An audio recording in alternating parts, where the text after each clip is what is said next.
Hello everyone.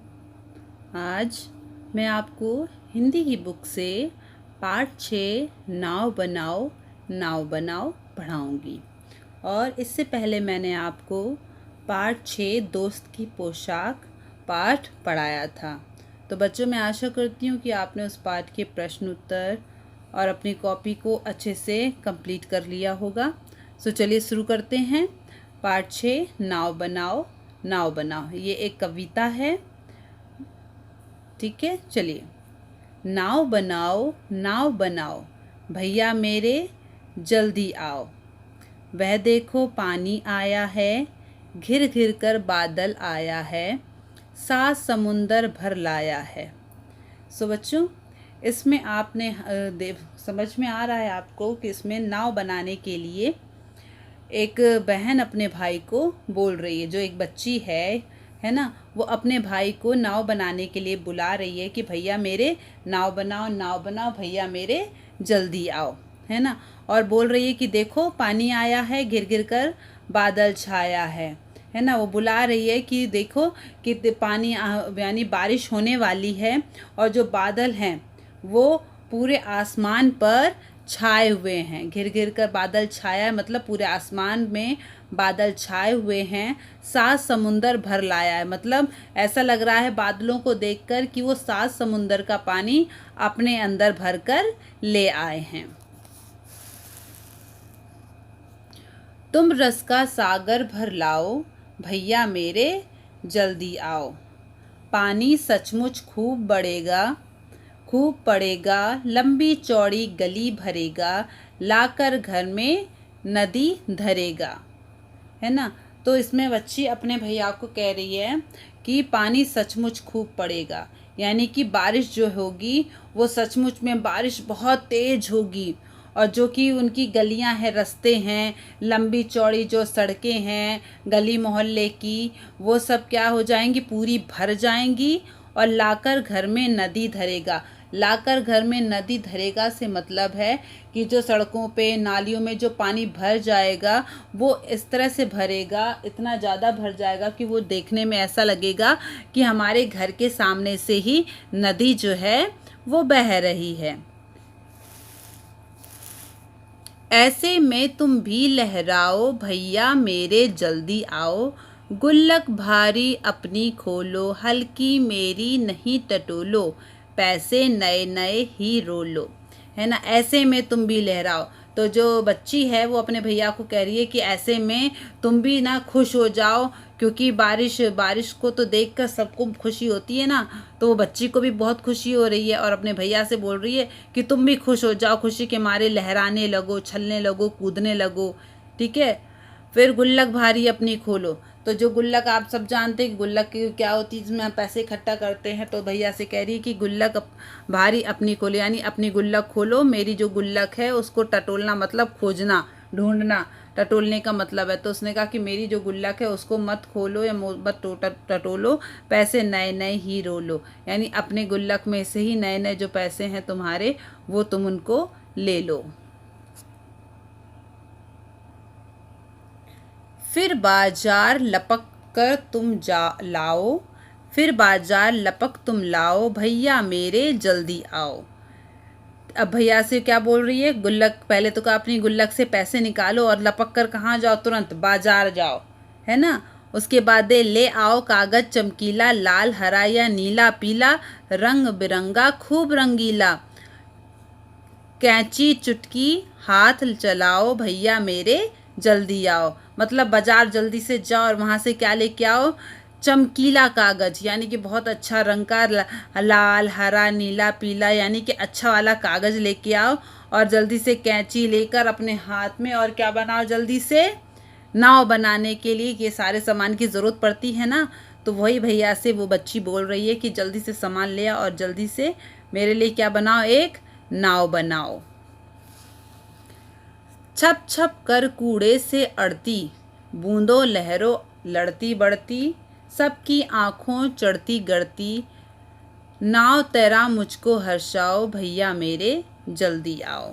तो छप छप का मतलब कर कूड़े से अड़ती, यानी कि जो बाहर कूड़ा पड़ा हुआ है उसके बारे में बात हो रही है कि छप छप कूड़े से अड़ती, यानी जो बारिश की बूंदें हैं वो जब छप छप करके नीचे गिर रही हैं तो किससे जाके टकरा रही हैं? कूड़े से टकरा रही है। बूंदें लहरों अड़ती लड़ती बढ़ती, यानी कि जो बूंदें, जो बारिश की बूंदें नीचे गिर रही हैं तो उससे क्या इकट्ठा हो जा रहा है, जैसे पानी का जो प्रवाह है, पानी बहुत ज़्यादा इकट्ठा हो गया है तो वो क्या कर रहा है, लहरों की तरह बहता है ना। पानी तो कभी भी एक जगह इकट्ठा होके नहीं रहता है, वो तो बहने लगता है ना, जैसे नदी बहती है। तो वैसे बारिश का जो पानी है वो नदियों में, वो घर की गलियों के सामने नालियों में इकट्ठा हो गया है और वो जो बह रहा है तो वो क्या कर रहा है, कभी कूड़े से टकरा रहा है, कभी आपके दीवालों से टकरा रहा है, इस तरह से लड़ भिड़ रहा है और सबकी आंखें चढ़ती गड़ती, यानी कि सबकी आंखें बारिश के पानी को देख के देख रही हैं और क्या हो रही हैं, खुश हो रही हैं, है ना।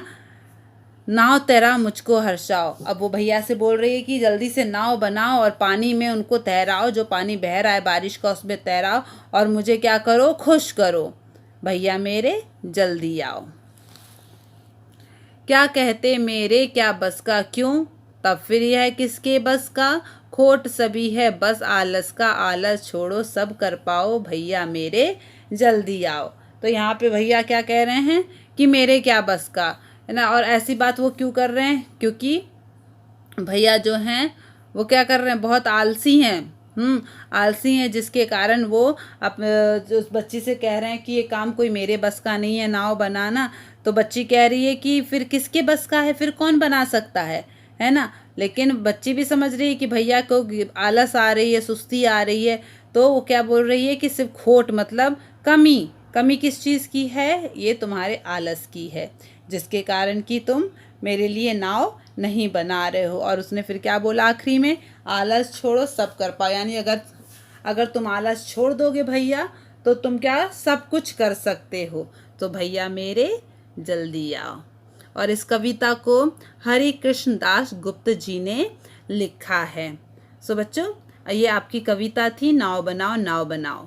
सो आपका होमवर्क ये है बच्चों कि इस कविता की 10 लाइन ध्यान से सुनिए, इस कविता की 10 लाइन आपको अपनी कॉपी में लिखना है। खूब सुंदर सुंदर लिखिएगा और कोशिश कीजिएगा कि जब भी आप कविता लिखें तो उसके अगल बगल नाव के चित्र बनाकर उनको भी रंगिएगा। इससे आपकी जो कविता है लिखने के लिए बहुत अच्छा लगेगा कि यहाँ पे आपने कोई कविता लिखी है। चलिए आगे बढ़ते हैं। तो बच्चों, कविता लिखने के बाद आपको ये वर्क अपनी कॉपी में करना है, ठीक है। इस काम को आपको लिखना है। तो इसमें लिखा है कविता से बिल्कुल ऐसे ही आपको अपनी कॉपी में भी लिखना है। तो क्या कहते मेरे क्या बस का, भैया क्या कहते मेरे क्या बस का, बिल्कुल ऐसे ही लिखने के बाद आप का लिखेंगे। भैया ने क्या बहाना किया और क्यों, है ना, क्यों किया भैया ने। सो उत्तर जो है वो हम लिखेंगे। उत्तर क्या है, भैया ने कहा नाव बनाना उनके बस का काम नहीं है। दरअसल भैया आलस के कारण ऐसा बहाना कर रहे थे, है ना। पूछा गया है ना कि भैया ने क्या बहाना किया और क्यों। तो भैया ने बहाना क्या किया था कि ऐसा नाव बनाना उनका काम नहीं है, और ये कहा अब दरअसल ये क्यों बोला था उन्होंने, आलस के कारण। तो ये उत्तर आप अपनी कॉपी में लिख लीजिएगा। खा, बूंदों लहरों लड़ती बढ़ती, कौन बूंदों और लहरों से लड़ते हुए आगे बढ़ रही थी, है ना। बूंदों से लड़ते भिड़ते कौन आगे बढ़ रही थी। तो उत्तर है आपका रंग बिरंगे कागजों से बनी नाव बूंदों और लहरों से लड़ते हुए आगे बढ़ रही थी, है ना। जो बच्चे रंग बिरंगी नाव बना रहे थे उनसे जो लहरें थी वो क्या हो रही थी, टकरा रही थी, और नाव जो थी वो आगे बढ़ती जा रही थी। गा, आपका गा है गुल्लक भारी अपनी खोलो। किसकी गुल्लक भारी है, किसकी गुल्लक हल्की है ना। तो भैया की गुल्लक भारी है और बच्चे की गुल्लक हल्की है, ठीक है। लिख लिया आप लोग ने कॉपी में, जल्दी से कॉपी में लिखिए। उसके बाद आप लिखेंगे आहा बारिश, ये डालिए हेडिंग फिर इसमें लिखिए तुमने बरसात पर पहले भी कभी कोई कविता या लोकगीत सुना होगा, उसे नीचे दी गई जगह में लिखो। सो बच्चों, क्योंकि ये किताब है और किताब में मैंने इसे लिखा है इसलिए पेंसिल से लिखा है। आप ये काम कॉपी में करेंगे और इसे आप पेन से लिखेंगे, ठीक है। सो देखिए मैंने एक कविता यहाँ पे लिखी है। आप चाहें तो बरसात की यही कविता लिख सकते हैं, और अगर आपको कोई कविता आती है तो आप अपने मन से भी यहाँ पर कोई भी कविता लिख सकते हैं। तो मैं पढ़ के सुना रही हूँ। बरखा रानी आओ तुम, रिमझिम बरसो तुम, तपती धरती प्यासी बैठी, उसकी प्यास बुझाओ तुम। सरिता तुमसे रूठी बैठी, देर लगी आने में कैसे, जल्दी से पानी बरसाओ, उसको पानी देती जाओ। सो ये क्या है, आपकी कविता, ठीक है। आगे देखेंगे। 7 समुद्र, नेक्स्ट है आपका 7 समुद्र। घिर घिर कर बादल छाया है, 7 समुंदर भर लाया है। सो इसमें आपका का लिखिए, पता करो 7 समुंदर कौन कौन से होंगे जिनसे बादल पानी भरकर लाया है। आप इस तरह इसको एक प्रश्न भी समझ सकते हैं, ठीक है। सो उत्तर है, उत्तर ये लिखेंगे आप लोग। प्रश्न अगर आपने लिख लिया है तो ये उत्तर है आपका। उत्तर में आप लिखेंगे 7 समुद्रों के बारे में उसने पूछा है। सो हिंद महासागर, प्रशांत महासागर, यानी कि अटलांटिक महासागर, उत्तरी ध्रुव महासागर, दक्षिणी ध्रुव महासागर, अरब सागर, बंगाल की खाड़ी, ठीक है। ये उत्तर है आपका। इसको आप अच्छे से लिख लीजिए अपनी कॉपी में। अब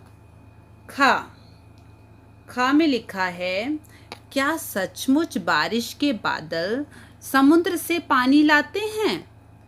वे इतना सारा पानी कैसे लाते होंगे? आपस में बातचीत करके पता करो। तुम इस काम में बड़ों की या किताबों की मदद भी ले सकते हो, ठीक है। तो सोच के बताइए कि क्या सचमुच में जो बादल है वो समुद्र से पानी लाते हैं? बिल्कुल लाते हैं। देखिए उत्तर। चलिए उत्तर लिखेंगे। लिख लिया आपने प्रश्न? ये आपका उत्तर है। उत्तर है आपका, सूरज की गर्मी से समुद्रों का पानी भाप बनकर उड़ जाता है, ठीक है, और ऊपर ठंडक पाकर बादलों में बदल जाता है। बादल फिर पानी बनकर बरसने लगता है। तो अब समझ में आया आपको कि जो सूरज की गर्मी है उसी के कारण समुद्र का जो पानी है वो भाप बनकर उड़ जाता है, और किस तरह से बादल जो हैं वो हमें पानी कैसे बरसाते हैं। समझ में आ गया आपको? ठीक है, उत्तर लिख लिया है आपने। नेक्स्ट देखते हैं। अब नेक्स्ट है आपका काम वाले शब्द। लिख लीजिए अपनी कॉपी में काम वाले शब्द। लिखेंगे, पिछले साल रिमझिम में तुमने पढ़ा था कि बनाना काम वाला शब्द होता है। काम वाले शब्दों को क्रिया कहते हैं। इस कविता में ढेर सारी क्रियाएं या काम वाले शब्द आए हैं, उन्हें छांटो और नीचे लिखो। ठीक है, आपने लिख लिया। अगर बच्चों, मैं समझती हूँ कि आपके पास, बहुत से बच्चों के पास बुक्स नहीं होगी, इसीलिए मैंने इसका उत्तर भी आपके लिए लिख दिया है। अगर आपके पास बुक होती तो मैं आपको ये होमवर्क में ज़रूर से देती, लेकिन चलिए कोई बात नहीं, मैंने लिखा है काम वाले शब्द। आप देखिए, इसी तरह से आपको बनाना है, इस तरह से अपना बना लीजिए और फिर ऐसे ही लिखना भी है। तो देखिए, आना, घिरना, छाना, खोलना, लाना, लड़ना, लहराना, चलाना। अब आप सोचेंगे नंबर ऊपर नीचे क्यों हैं? वो इसलिए क्योंकि तुमने जो क्रियाएं छांटी हैं वर्णमाला के हिसाब से उनके आगे 1, 2, 3 आदि लिखकर उन्हें क्रम से लगाना है। ठीक है। सो वर्णमाला के अनुसार, तो वर्णमाला में सबसे पहले आ, बड़ा आ आता है ना।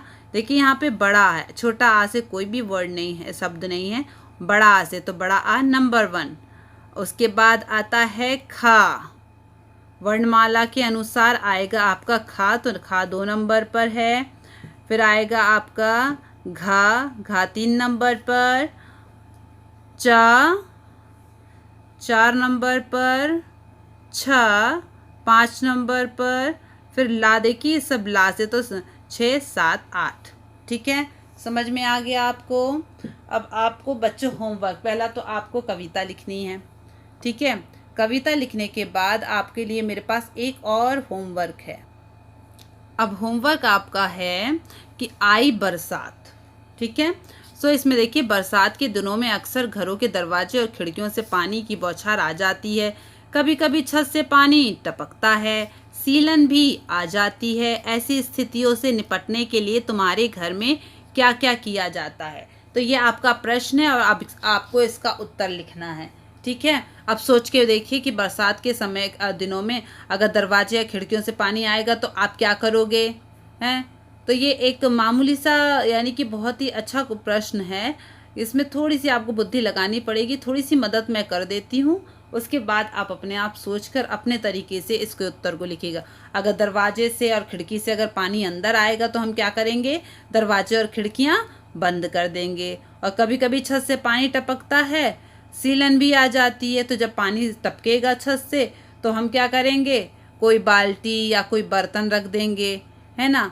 और ऐसी स्थिति से निपटने के लिए तुम्हारे घर में क्या क्या किया जाता है? सीलन भी आ जाती है, तो ऐसी स्थिति में से निपटने के लिए हम क्या करेंगे? अगर पानी हमारी छत से टपक रहा है तो उस समय तो ठीक है, लेकिन बाद में हम अपनी छत को ठीक करवाएंगे, या फिर जो कि बड़ी सी बरसाती, है ना, बड़ी सी बरसात वाली जो बरसाती पन्नी जो होती है वो लाके अपने छत के ऊपर डालेंगे, जिससे कि हमारी छत में से पानी ना चुए, है ना, बरसात का पानी अंदर ना आए। ठीक है, ये तो हो गया उत्तर प्रश्न नंबर 1, जो कि आपको अपनी कॉपी में करना है, होमवर्क है ये। अब खा है, बारिश के मौसम में गलियों सड़कों पर भी पानी भर जाता है। तुम्हारे मोहल्ले और घर के आसपास बारिश आने पर क्या क्या होता है बताओ। तो अब आपको ये प्रश्न आपको खुद ही सोचना है इसका उत्तर, और आपको खुद ही लिखना है कि बरसात आने पर आपके घर के सामने अगल बगल क्या होता है। तो ठीक है बच्चों, ये पाठ यहीं पर अब ख़त्म होता है। तो मैं आशा करती हूँ कि ये पाठ आपको अच्छे समझ में आया होगा, और ये जितना भी मैंने कॉपी का काम आपको दिया है ये पूरा आपको अपनी कॉपी में करना है। ठीक है बच्चों, सो धन्यवाद।